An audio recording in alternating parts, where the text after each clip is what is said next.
Good afternoon, dear students. Class Standard 4, Subject Geography. দেখো তোমাদের গত ক্লাসে তৃতীয় অধ্যায়টা রিভিশন চলছিল। 35 পাতা পর্যন্ত ছিল। তৃতীয় অধ্যায়ের 30 থেকে 35 পৃষ্ঠা পর্যন্ত রিভিশন ছিল। 36 পাতায় চলে এসো। তোমাদের মৎস্য সম্পদ আলোচনা চলছিল।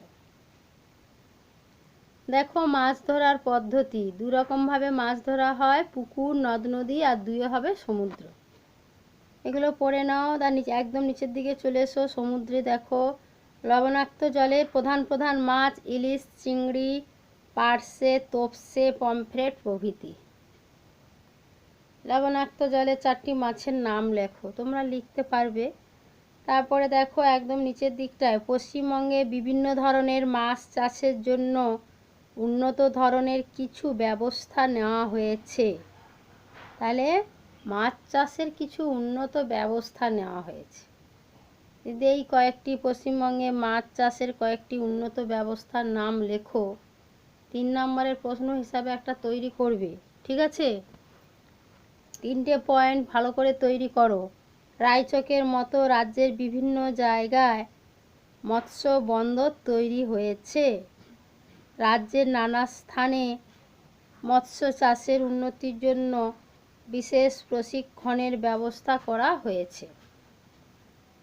ব্যারাকপুরে মৎস্য গবেষণাগারে মাছের উন্নতি নিয়ে নানা ধরনের গবেষণা করা হচ্ছে।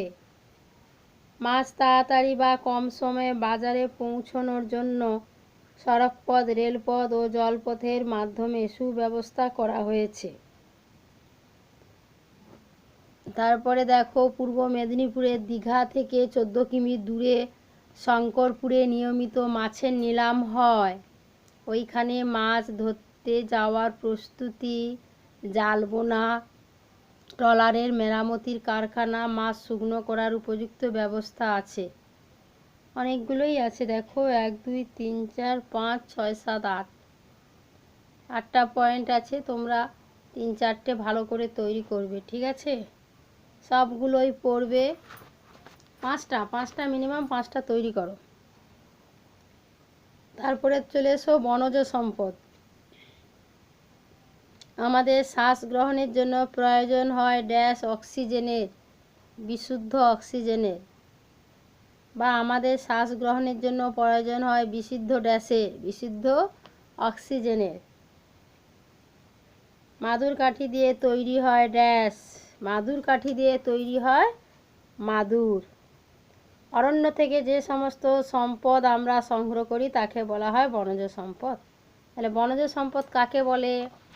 অরণ্য থেকে যে সমস্ত সম্পদ আমরা সংগ্রহ করি তাকে বলা হয় বনজ সম্পদ। এবার যেমন লিখবে সবসময় উদাহরণ দিবে, কাকে বলে চাইলে উদাহরণ দিবে। যেমন লিখবে মধু, মোম, কাঠ, পাতা ইত্যাদি। বনজ পশ্চিমবঙ্গে সাধারণত 4টি অরণ্যের উপর নির্ভর করে বনজ সম্পদের জন্য। উত্তরে দার্জিলিংয়ে পার্বত্যভূমি, তরাই অঞ্চলের বনভূমি, পশ্চিমের মালভূমি অরণ্য, ম্যানগ্রোভ অরণ্য।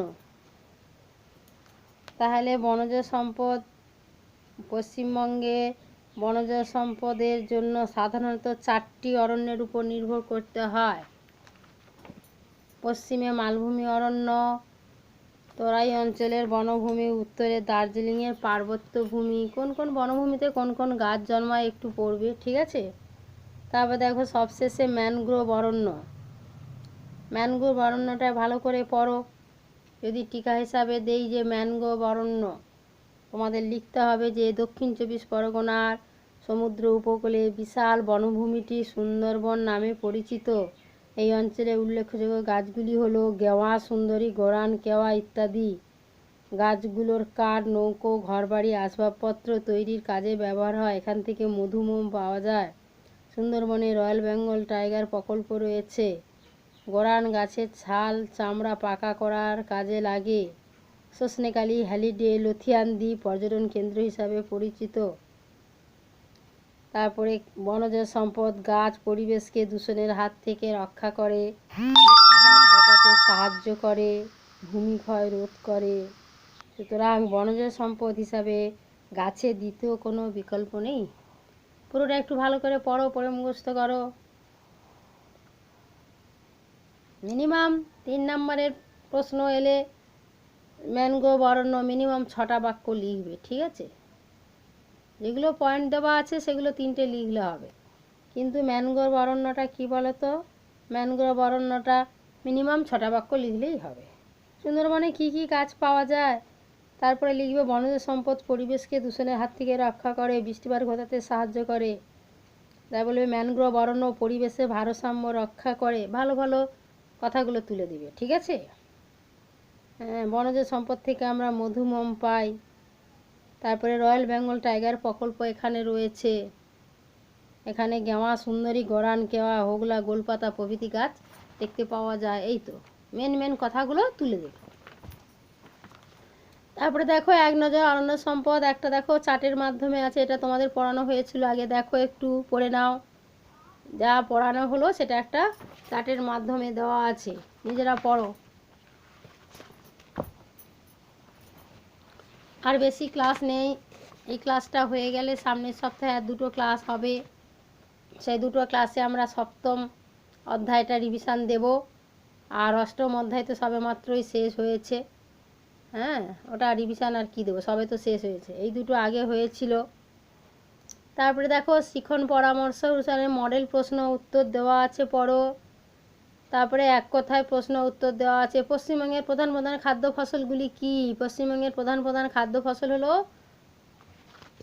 ধান, গম প্রভৃতি। তারপরে তোমরা ওইগুলো পড়বে, খারিফ শস্য কাকে বলে, রবি শস্য কাকে বলে, মাদুর কী দিয়ে তৈরি হয়, মৎস্য গবেষণাগার পশ্চিমবঙ্গের কোনখানে রয়েছে? পশ্চিমবঙ্গের ব্যারাকপুরে মৎস্য গবেষণাগার রয়েছে। পশ্চিমবঙ্গের তামাক কোথায় কোথায় বেশি চাষ হয়? পশ্চিমবঙ্গে কোচবিহার, জলপাইগুড়ি, মালদহ জেলায় তামাক বেশি চাষ হয়। অর্থকরী ফসল কাকে বলে? যে সমস্ত ফসল বাজারে রপ্তানি করে বা বিক্রি করে প্রচুর বৈদেশিক মুদ্রা বা অর্থ অর্জন করা হয় তাকে অর্থকরী ফসল বলা হয়। যেমন 2টি অর্থকরী ফসলের নাম বলো, যেমন কি হবে? পাট, চা ইত্যাদি। তারপরে দেখো বিভিন্ন ধরনের প্রশ্নের উত্তর আছে, পড়ো। সুন্দরবনের বিশেষ উল্লেখযোগ্য বৃক্ষগুলি কি কি? লিখবে সুন্দরী, গরান, গেওয়া ইত্যাদি সুন্দরবনের বিশেষ উল্লেখযোগ্য বৃক্ষ। হোগলা। পাট অত্যন্ত প্রয়োজনীয় কৃষিজ ফসল কেন? আমাদের এই রাজ্যে দ্বিতীয় প্রধান ফসল পাট, বিদেশে রপ্তানি করে প্রচুর বৈদেশিক মুদ্রা পাওয়া যায়, তাই পাট অত্যন্ত প্রয়োজনীয় কৃষিজ ফসল। যদি দেই টিকা লেখো পাট, একটু পাট নিয়ে পড়ে রাখবে। যদি টিকা লিখি চা লেখো, একটু চা নিয়ে 5-6টা 7টা বাক্য পড়ে রাখো। এইরকম আর কি, পাট, চা এগুলো তো ইম্পর্টেন্ট। পাট, চা, ম্যানগ্রোভ অরণ্য এগুলো ইম্পর্টেন্ট। তারপরে চলে এসো 43 পাতায়।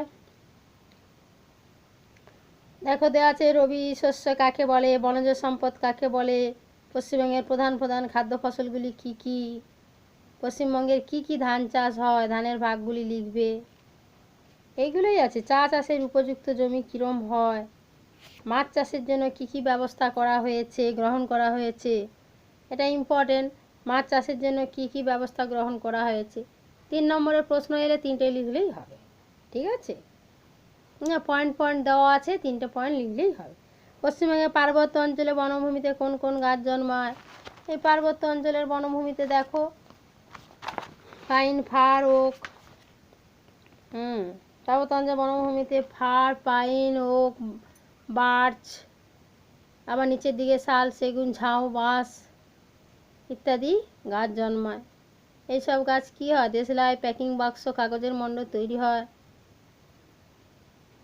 মমপুতে সিনকোনা চাষ হয়, যা থেকে কুইনাইনের ওষুধ তৈরি হয়। এটা ম্যালেরিয়ার ওষুধ হিসাবে ব্যবহার হয়। লিখবে, 3 নম্বরের প্রশ্ন আছে একটু, ঠিক আছে? আজকে মোটামুটি 3য় পার্টটা শেষ করে দেওয়া হলো। 3য় পার্ট শেষ, রিভিশন তো তোমরা এইগুলোই পড়ো ছোট ছোট। তন্তু জাতীয় ফসল কাকে বলা হয়? যে সমস্ত কৃষিজ ফসল থেকে তন্তু বা শাঁস পাওয়া যায় তাদের তন্তু জাতীয় ফসল বলে, যেমন পাট, তুলো প্রভৃতি। তৈলবীজ বলতে কি বোঝো? যে সমস্ত বীজ থেকে বিশেষ পদ্ধতিতে তেল বার করা হয় তাকে তৈলবীজ বলে, যেমন সর্ষে, সূর্যমুখী, তাই না, তেল পাওয়া যায়, তিসি, তিল, এগুলো। তাহলে আজকে কি হলো, পৃষ্ঠা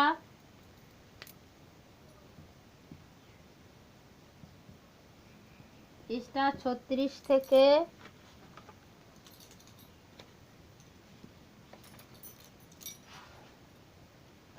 43।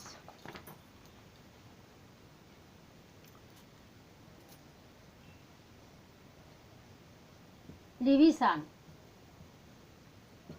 তাহলে এগুলো পড়ো, রিভিশন করো।